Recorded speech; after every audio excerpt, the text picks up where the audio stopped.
the law. Also tonight, we will take you to one of the most a tragic car crash in northeast Minneapolis today. An 80-year-old woman was killed when the pickup she was riding in was hit by a car involved in a police chase. The force of the impact knocked the pickup truck over. Police say they were in pursuit of a stolen Cadillac being driven by a 16-year-old boy. They attempted to make the stop, and the driver of the Cadillac, who tells us he's 16 years old, took off, traveled 2 blocks, and hit the other vehicle here. A 14-year-old boy was also in the stolen car. They were both taken to the hospital, as was the driver of the pickup, who was the son of the woman who was killed. Right, and a stolen car ends in death and despair for a Twin Cities family. Welcome, thanks for joining us. Our top story, a Minneapolis woman is dead, the result of a speeding stolen car. Officers spotted the car near the intersection of 15th Street and University Avenue Northeast. They tried to pull the driver over. The driver tried to get away. And as Jeff Crilly reports tonight, an innocent motorist got caught right in the middle. One by one, paramedics pulled their bodies from the wreckage. First, the teenage boys, one 14 and the other 16.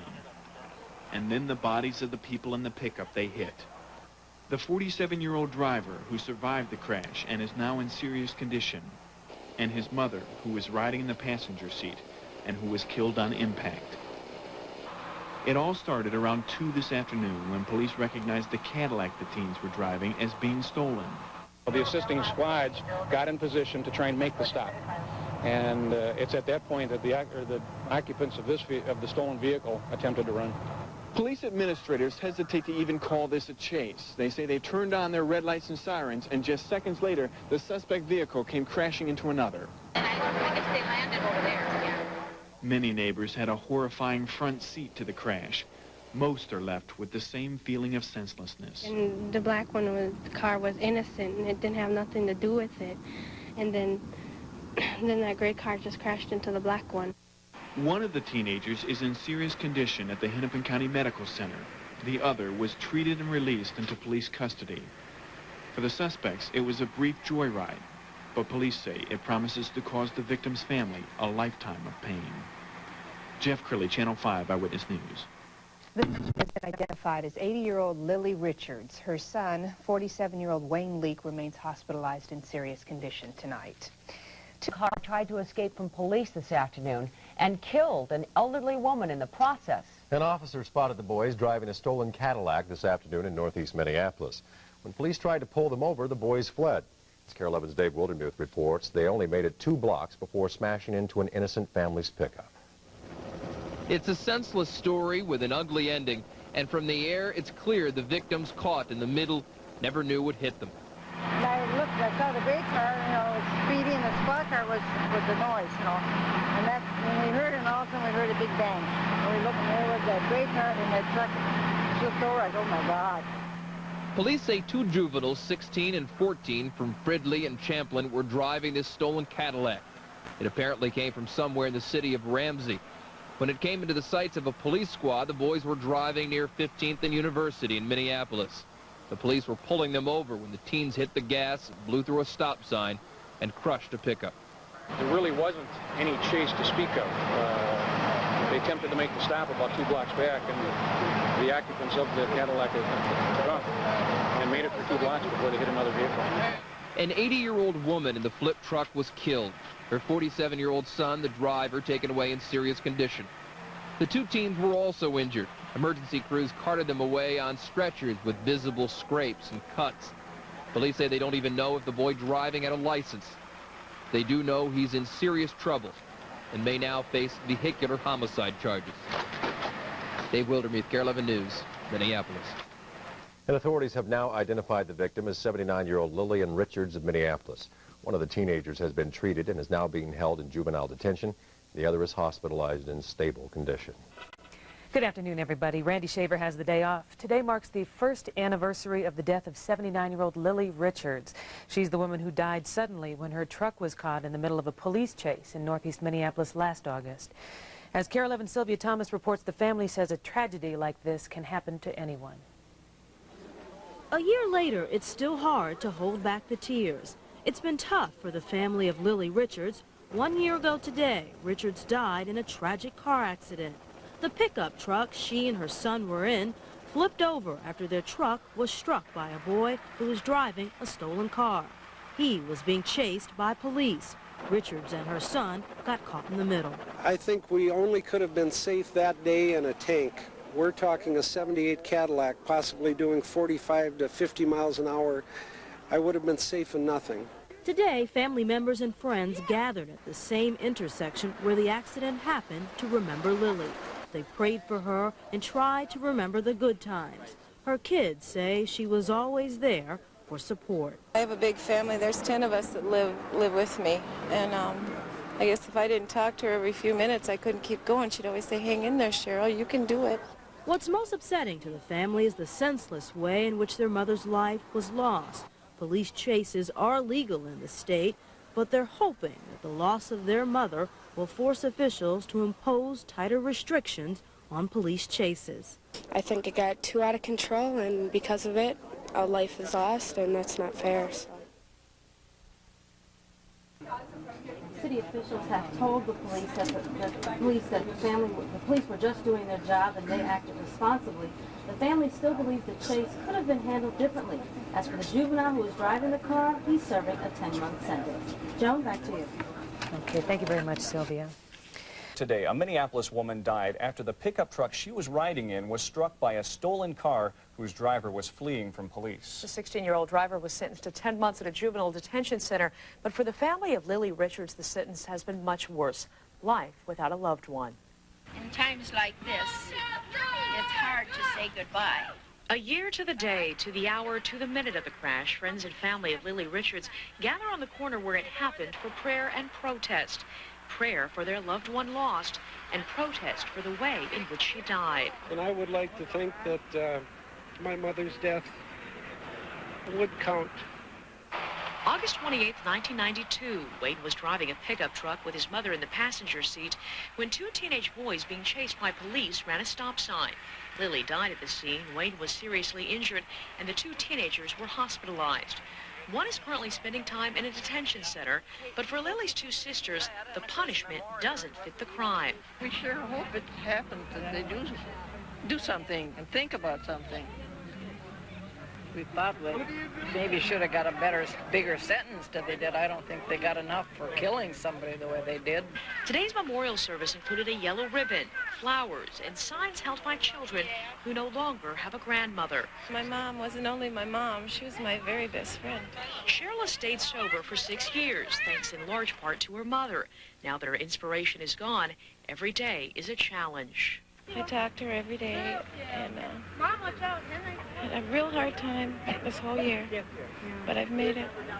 She stay with you kind of on the inside in your heart there? Yeah, we were very close. Now, the family claimed the police department in the city of Minneapolis were negligent, but a city committee denied that claim. Police say their officers did nothing wrong. The car was stolen and its teenage driver was fleeing from police. Today, family and friends of the victim, Lily Richards, gathered at the accident scene to remember her life and mourn her death. They're angry that the 16-year-old driver received only 10 months in a detention center and concerned about the consequences of police chases. Think a minute and plan ahead before they go taking somebody's life. Somebody that you can't replace. I know she was 79, but I still think she could have been around a lot longer. The Minneapolis Police Department says its officers did nothing wrong. Tonight, remembering and pushing for change. 1 year ago, 79-year-old Lily Richards was killed in a car accident triggered by a police chase. This was the scene a year ago at the intersection of 15th and University Avenues in northeast Minneapolis. The pickup truck Richards was riding in was struck by a boy driving a stolen car. Today, family members and friends gathered for a vigil at the intersection where the accident happened. The family believes that in certain situations there should be tighter restrictions on police chases. Some way that our mother's death, because of the tragedy of it that can happen to any one of us, will make some kind of a difference. It'll certainly ease my mind and the family's. Minneapolis city officials have told the family that the police were simply doing their job and acted responsibly. As for the juvenile who was driving the car, he is serving a 10-month sentence at a juvenile detention center. Of course not. Good, because your head looks funny. St. Paul, Minneapolis. Tonight's top story. Minneapolis police chase a stolen car. It ends with a crash. The suspect is not Elijah Peoples, but tonight his case brings back a painful turning point for one local family. Good evening, everyone. Thank you for joining us. And our top story tonight is reaction to the controversial ruling that put Elijah Peoples back on the streets after he injured 3 people in a police chase. And that brings back painful memories of a police chase where one Minnesota family loved one did not survive. And find out what's ahead for Elijah Peoples. What penalty could he face for Friday's chase? The release of Elijah Peoples prompts a strong backlash of reaction from police, prosecutors, and the public. Many cannot believe how Judge Catherine Anderson could rule that this stolen car used in the chase is not considered a deadly weapon.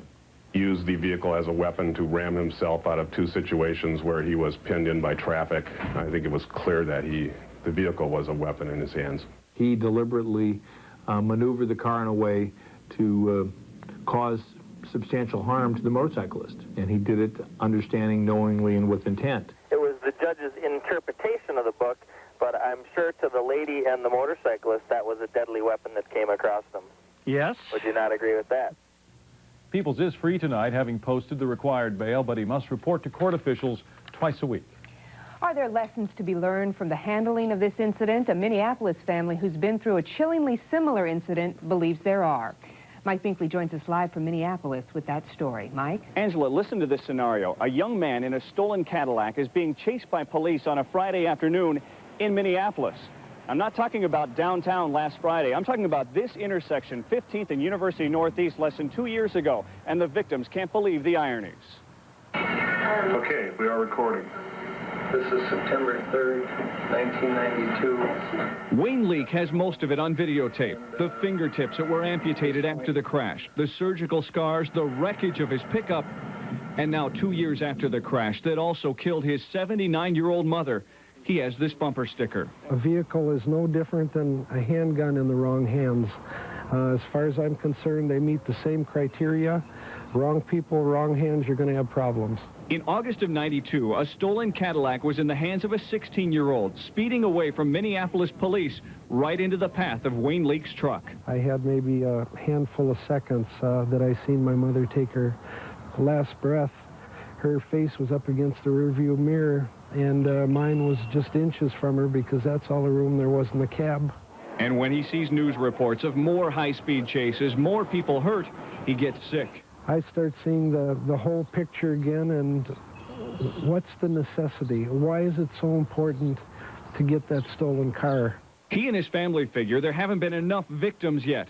Until there are, he'll continue his silent crusade with his bumper sticker. I feel more strongly about it all the time, that it's just my way for right now of letting people know and be aware.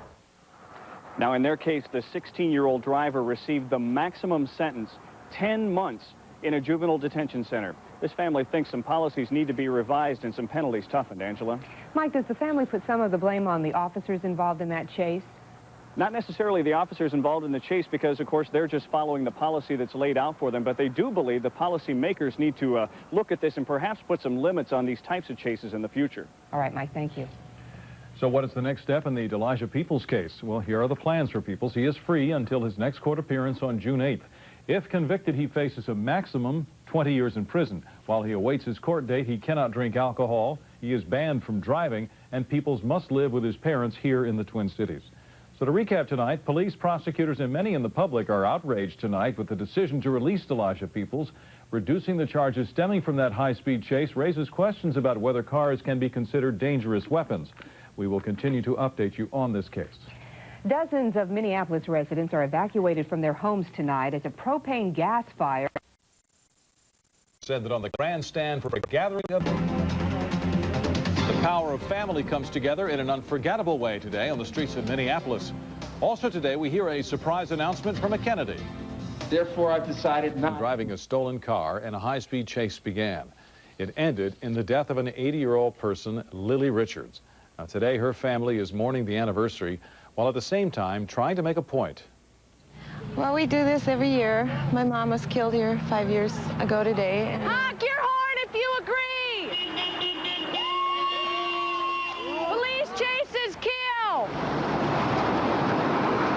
For as long as I live, I'll be out here. Every year.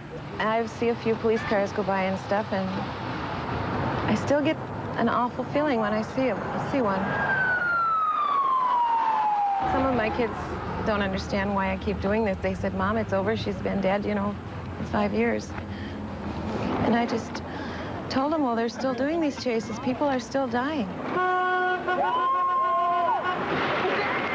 And the cops, they act like it was nobody's, you know, it wasn't their fault, you know, and it was their fault. They chased them.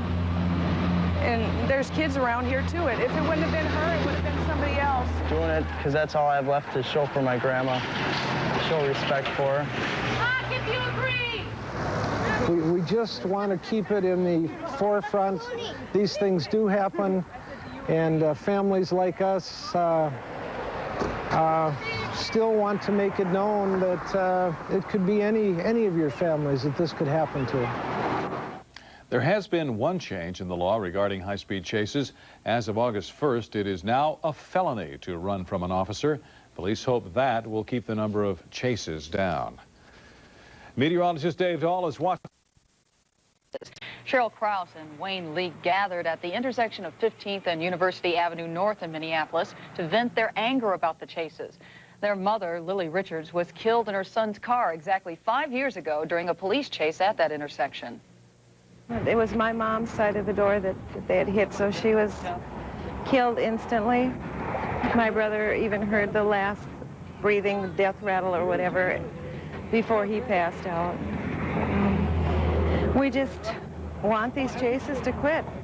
Also at the protest, Lydell Feast. He's the brother of Brian Feast, who was killed last year when a car going the wrong way on the highway struck his limo.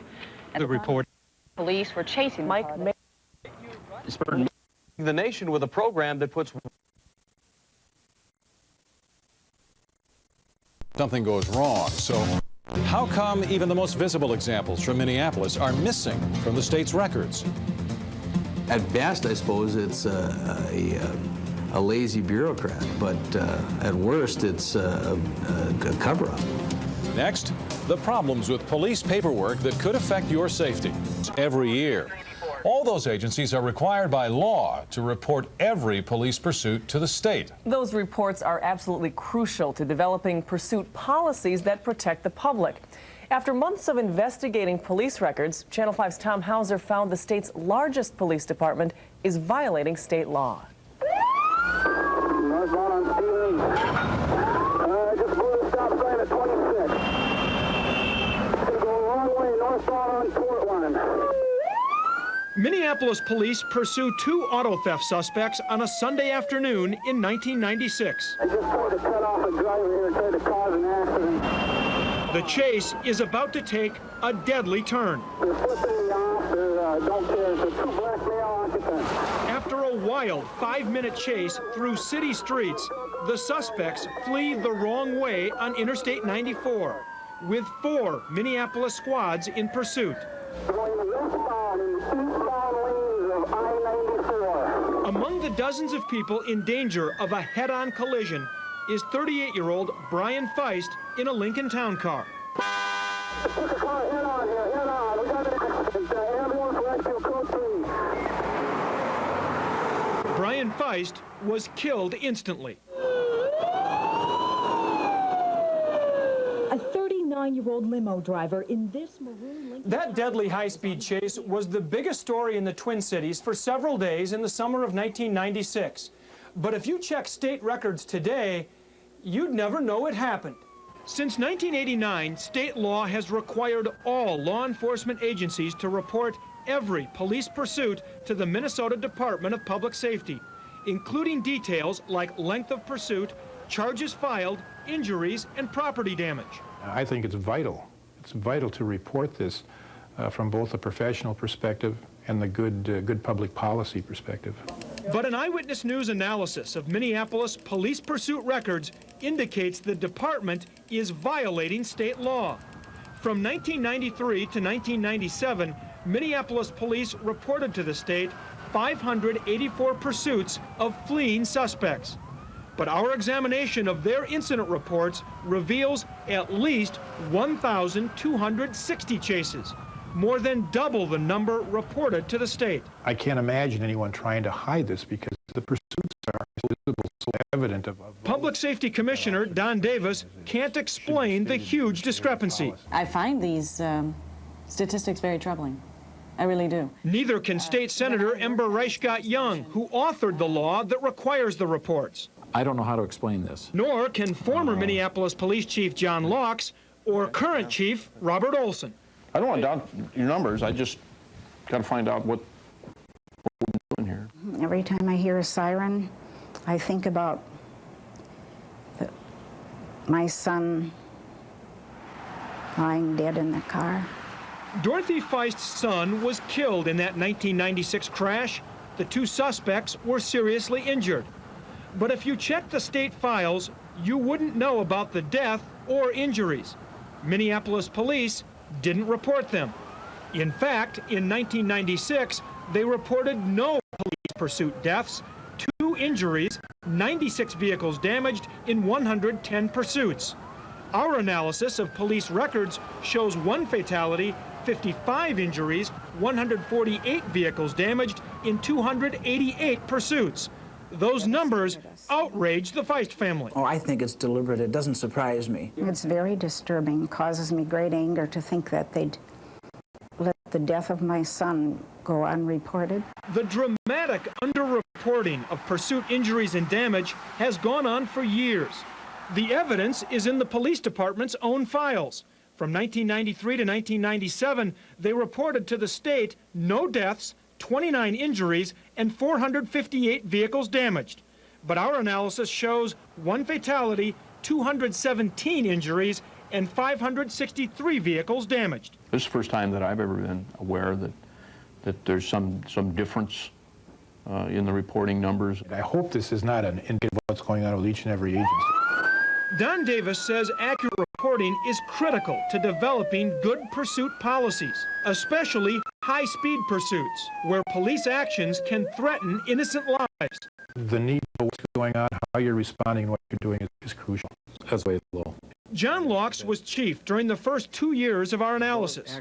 He acknowledges police pursuits are dangerous business.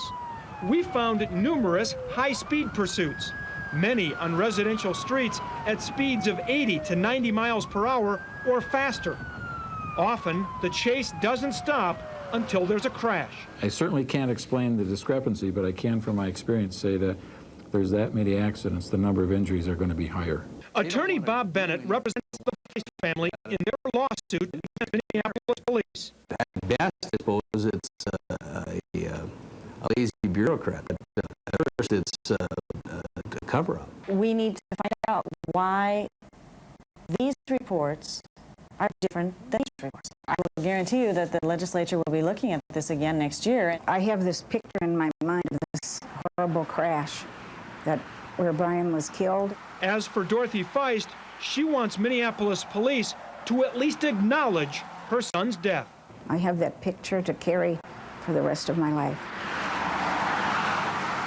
Chief Olson tells me he still doesn't know why there is such a huge discrepancy in the numbers. He's trying to find out, but it shouldn't be a difficult law to follow. In fact, the state requires only that this simple one-page form be filled out detailing each chase.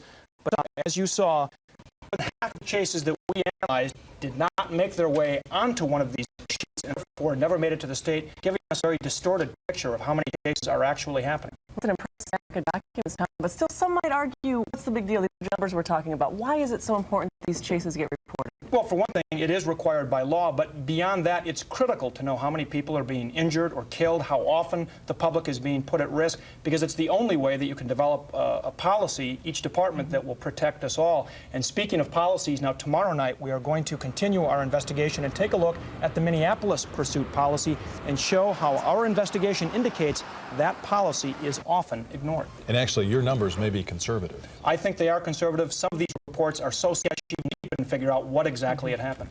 All right, Tom, we'll look for tomorrow night. Thank you. Looks like our weather streak has come to an Tonight, a look at the Minneapolis police pursuit policy. Channel 5's Tom Hauser reports the department's own reports indicate the policy operates as follows. Police pursuits can be very dangerous business. We noticed about 4 or 5 squad cars with their lights on coming at us.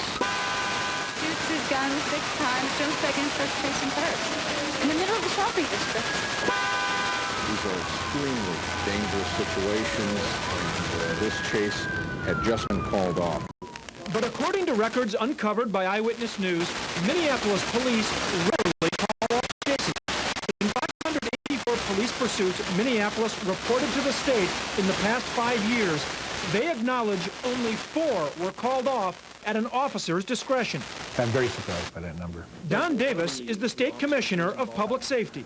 The officers involved in a pursuit, at some point in time, he or she, the officer have to exercise that discretion and say, enough's enough, I'll let them go. Minneapolis's own pursuit policy is clear on the matter of officer discretion.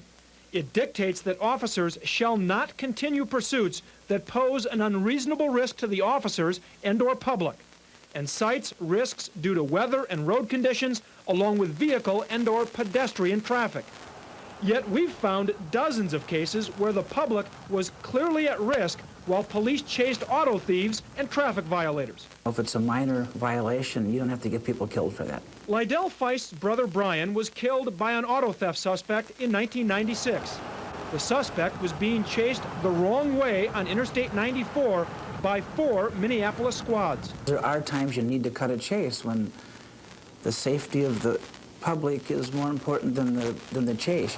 It also doesn't appear the Minneapolis Police Department follows its own policy that requires review of pursuits involving injuries. The Feist case resulted in the death of an innocent third party and injuries to 2 suspects. Yet the officer who led the chase and his immediate supervisor have sworn under oath in lawsuit depositions that they've not been involved in a review of that chase. This chase was not reviewed, although they told the press the day after that it would receive special scrutiny. It had no scrutiny. Obviously, they want this to go away. They want to sweep it under the rug because there were some very serious mistakes made.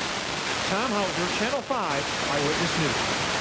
Minneapolis police won't comment on the Feist chase because of a pending lawsuit, but a committee has been formed to review the department's pursuit policy. The committee met for the first time last month. Among the things they will review are the reasons why officers initiate pursuits. Here's what our investigation of 1,200 Minneapolis chases shows over the past 5 years. 51% began as routine traffic stops. In 20% of the cases, the reason is unknown because it isn't listed on the public incident report. 16% were chases of suspected stolen vehicles, and 13% were suspicious vehicles or were chased for some other reason. Outside the courtroom, settlement talks continue in the state's shower this afternoon.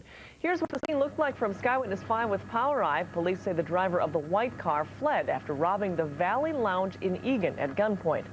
Officers from 3 cities chased the man before he hit 2 other cars here on 90th Street and 35W in Bloomington. Jim Jensen's Jeep was flipped upside down. When he managed to get out, he saw 6 officers with their guns drawn. So I figured there's more than just a car accident, and I ran behind the police car because I didn't want to get caught in crossfire. Jensen and another driver were treated at the scene. The alleged thief is now in the Dakota County Jail. Kelly, after 3 days, the mother of an abandoned baby in Minneapolis has contacted police. Workers found the 2-month-old.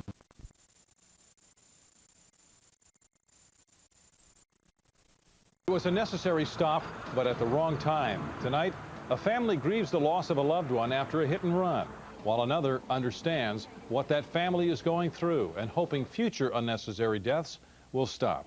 Good evening. It's been a very difficult day for one Minnesota family. Paula Susan Lovren of Mound died this morning after being struck by a car that was being pursued by police.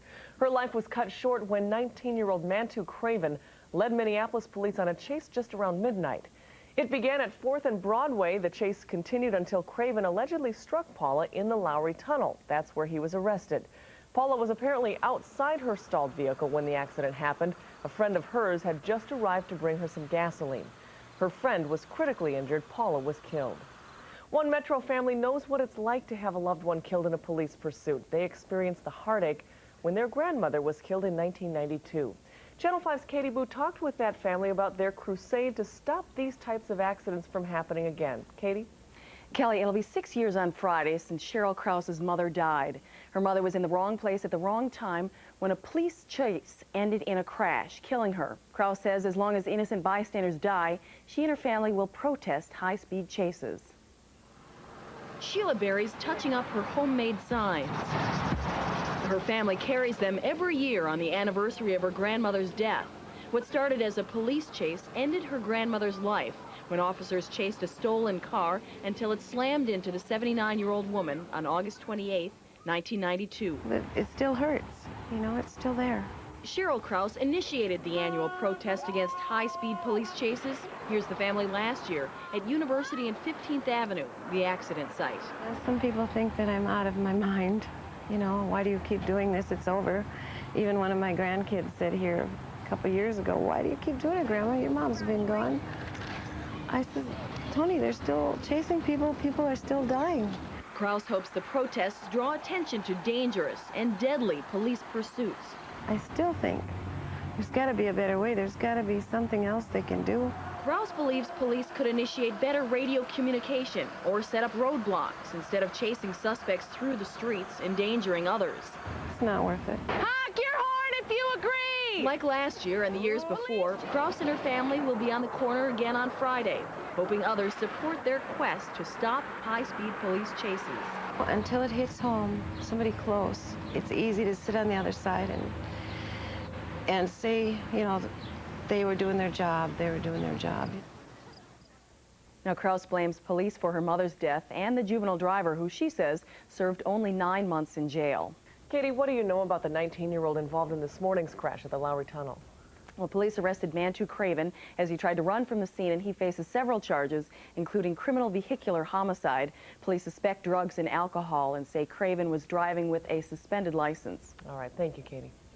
Minneapolis police have a policy regarding chasing suspects, which they call emergency driving. Responding officers must take into account the number of cars on the road, the time of day, and for what type of violation they are chasing the suspect. Police must also consider the safety of the public. Officers must use their red lights and siren and notify the dispatcher of the chase location. A Minneapolis police spokesperson says officers were justified in pursuing the suspect in this latest case. Anyway, we realized that this man was a danger, and one of our squads then activated lights and sirens and pursued him. Now, police pursuits are not uncommon in Minneapolis. Between 1993 and 1997, there were 1,260 pursuits, resulting in 217 injuries and 1 death. So the big question left is what to do if your car stalls. Regardless of if it's day or night, you stay in your car. According to experts, that is the single most important thing you can do to avoid the same kind of accident that happened this morning. They say staying in your car with the doors locked and windows up or slightly cracked is the best thing. Turn on your hazards, and obviously if you have a cell phone, call 911. Help should be there in a matter of minutes. Vikings security officer Steve Rollins is no longer with the team tonight. Today, Rollins says he body aircraft weight. We will see in the has the best variety of 2 calls either Where the dew points are. I have been. Who was the last leader of the High Council that you respected? Has there even been one? And how many times have you had to... Message. Relatives of 79-year-old Lillian Richards gather every year at Northeast 15th Street and University Avenue to protest police chases. Richards was killed in a police chase here on this date 7 years ago. She was riding in a pickup truck. Police were chasing a stolen car as it raced into that intersection. Struck the pickup hit the pole, flipped it over, and my mom was killed instantly and my brother was critically injured. Family members say they just want police to consider the public safety first. Life in the Big Apple made its way to a Minnesota stage in a little...